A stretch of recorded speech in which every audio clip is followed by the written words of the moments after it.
नमस्कार.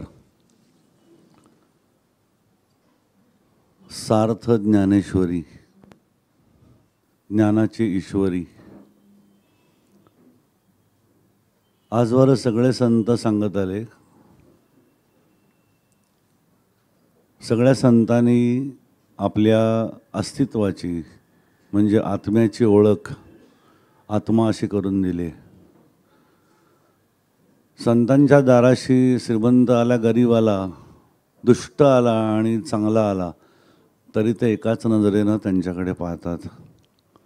कारण त्यांच्या नजरेला बाहेरचं शरीर नाही दिसत.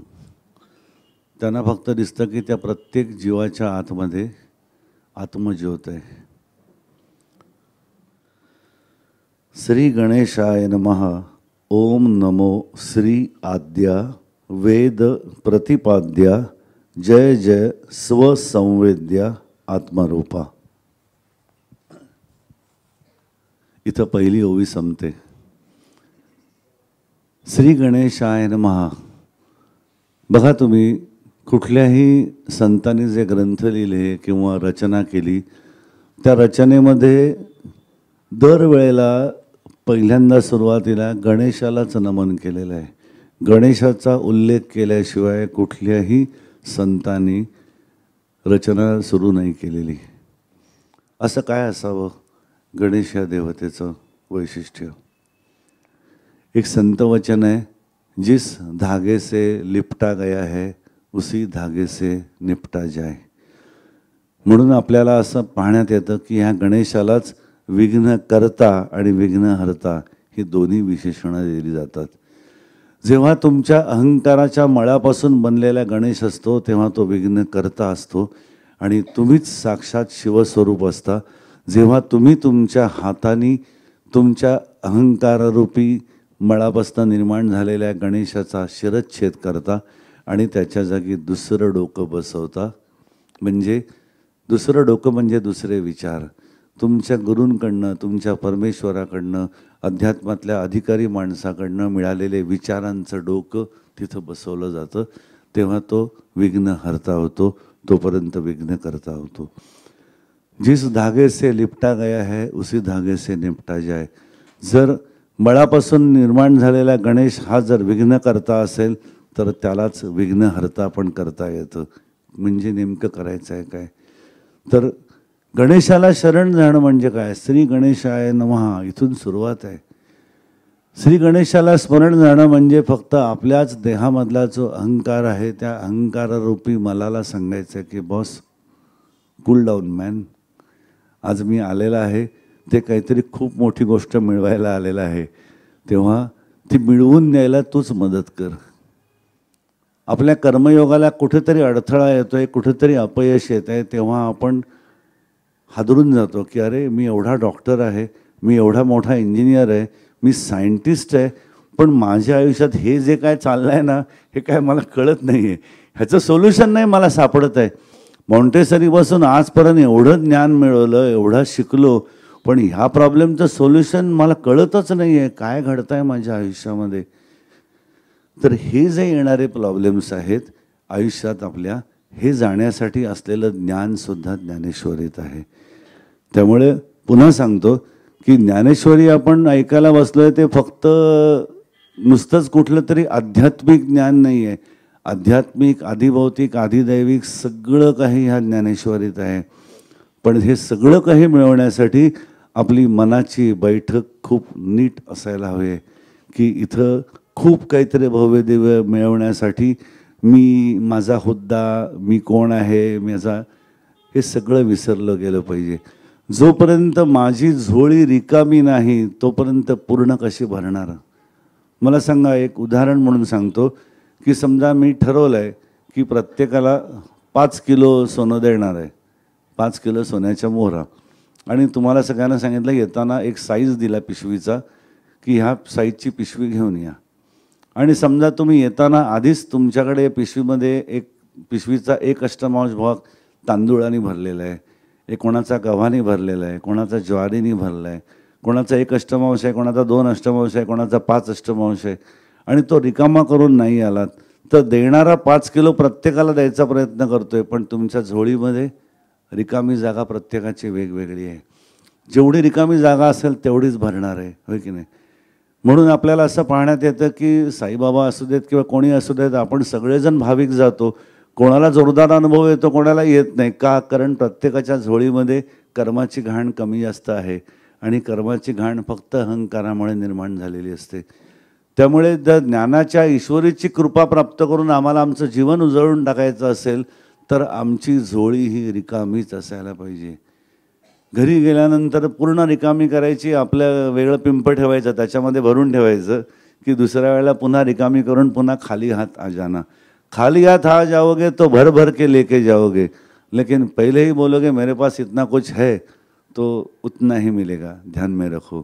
त्यामुळे श्री गणेशाय नमः ह्या साध्या आम्ही म्हणतो, चला कामाला सुरुवात करताना श्री गणेशाय नमः. श्री गणेशाय नमः म्हणजे काय? एवढा मोठा अर्थ आहे. गणेश देवता काय आहे, कोण आहे? माझ्या अहंकारामधून निर्माण हा विघ्नकर्ता देव आहे. त्यालाच सांगतोय बॉस अब विघ्नहर्ता बन जाओ.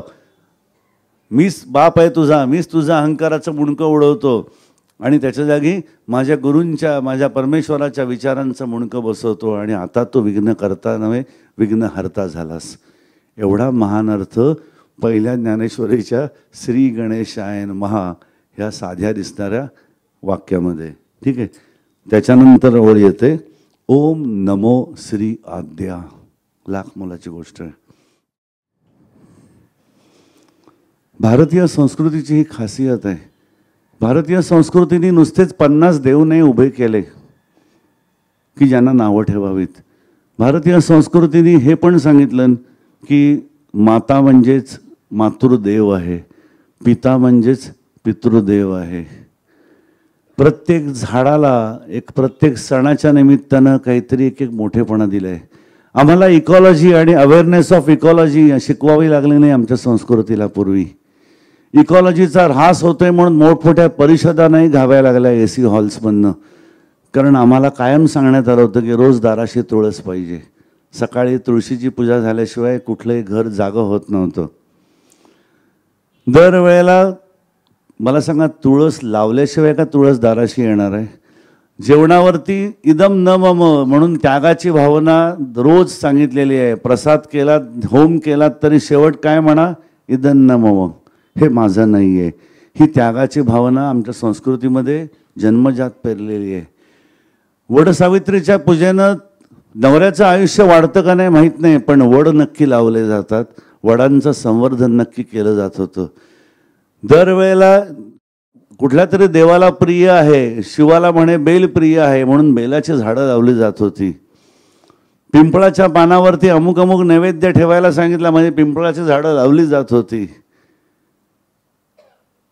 प्रत्येक झाडाच्या ठिकाणी प्रत्येक नक्षत्राचं एक झाड सांगितलं आहे, आणि ही सगळ्या झाडांचं संवर्धन बाय डिफॉल्ट प्रत्येकजण धर्माच्या नावावर करत आला होता. त्यामुळे आम्हाला इकॉलॉजी आणि अवेअरनेस ऑफ इकॉलॉजी शिकवायला लागली नव्हती. मातृदेवो भव पितृदेवो भव हा आमचा संस्कृतीचा वारसा आहे, मूळ संस्कार आहे.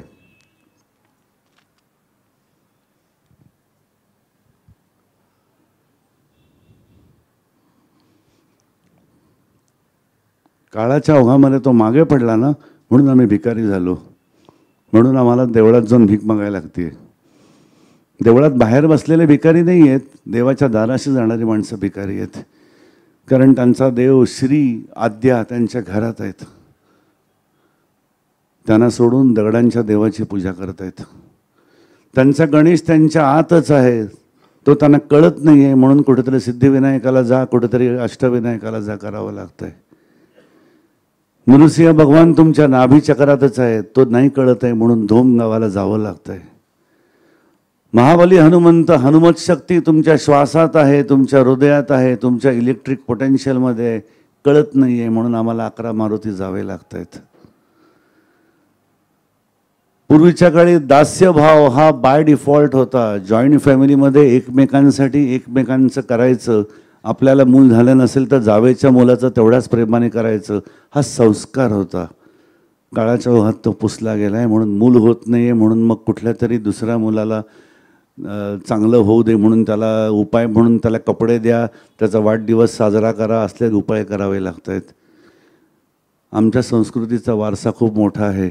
आमचा विष्णू हा फक्त एका 4 हातांमध्ये एका दगडामध्ये कधीच मावलेला नव्हता. श्री आद्या म्हटलेलं आहे. श्री म्हणजे सर्वम विष्णुमयम जगत.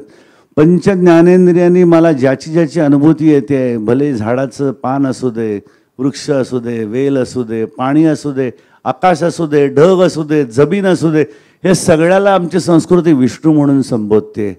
आणि ह्या विष्णूची पूजा करणं म्हणजे आमच्या इकॉलॉजीची काळजी घेणं, हा आमचा धर्माचा मूळ संस्कार आहे. त्यामुळे आम्हाला अभिप्रेत असलेला श्री हा सगळीकडे पसरलेला आहे आणि तसाच तो श्री आमच्या घरात आमच्या वृद्ध पित्याच्या रूपानं हजर आहे. ती आदिमाया जिने ह्या विश्वाची निर्मिती केली जननी म्हणून, ती जननी आमच्या आयुष्यामध्ये हाडामासाच्या रूपानं कोणी 9वारीत कधी 5वारीत आमच्या घरात वावरते. पण आम्ही काय म्हणतो, ते आई आहे. You know, she doesn't understand. You tell me, you know, something high funda you are talking, no, she doesn't understand. Nowadays, you know, she has become old. She just, you know, she has become so foggy, you know. Let's keep her away. What nonsense, man. You are trying to keep away your own soul, your 4th house. चतुर्थ स्थानामधनं शुद्ध झालेली गोटी आपटते जाऊन अष्टम स्थानाकडे. अष्टम स्थान म्हणजे आयुष्यातला मृत्यू समान सगळे भोग. आयुष्यातले सगळे भोग जायला हवे असतील तर त्या भोग जाण्यासाठी आवश्यक असणारा जो बॅकअप आहे प्रेमाचा, प्रेमशक्तीचा, तो केवळ मातृतत्वाचा आहे. त्यामुळे फक्त चतुर्थ स्थान म्हणजे फक्त मातृतत्व, फक्त आई, फक्त पाणी नाही आहे. ते शुद्ध झालं की त्याच्या पाठोपाठ त्याचा साईड इफेक्ट म्हणूया आपण, पत्रिकेतलं अष्टमस्थान शुद्ध होतं. अष्टमस्थान शुद्ध होणं म्हणजे आयुष्यातले सगळ्या तऱ्हेचे भोग, मग ते शारीरिक असू देत, आर्थिक असू देत, मानसिक असू देत, आध्यात्मिक असू देत, आधिभौतिक असू देत, आधिदैविक असू देत. अष्टमस्थान म्हणजे तुमची मलमूत्र विसर्जन करायची जागा. मला सांगा, शरीर शुद्ध ठेवण्यासाठी रोज सकाळी आपण मलमूत्र विसर्जन करतो, ते झालं की शरीर शुद्ध राहतं ना. मग जसं ते स्थान शुद्ध झालं ह्या पद्धतीनं तर सगळेच भोगांचं विसर्जन होऊन जातं. म्हणजे वेगवेगळे उपाय नाही करायला लागत. पैसा म्हणजे सगळं काही नाही, पण कलियुगात पैशाशिवाय काही नाही. आणि ते सगळं आहे अर्थत्रिकोण. म्हणजे 12 त्रिकोणांपैकी 2, 6, 10 आणि 4, 8, 12 ही 6 त्रिकोण, म्हणजे 6 तुमची पत्रिकेतली स्थानं, 12 राशींपैकी 6 घरं, 6 स्थानं जर शुद्ध झाली तर कोणाला नको आहेत का मला सांगा. पत्रिकेतले 12 भाव आहेत, 12 राशी आहेत, 12 फळं आहेत, त्यातली 6 फळं तुम्हाला आणायचे सहजगत्या मिळणार आहेत. त्यासाठी फक्त वंदन करायचं आहे माता आणि पिता.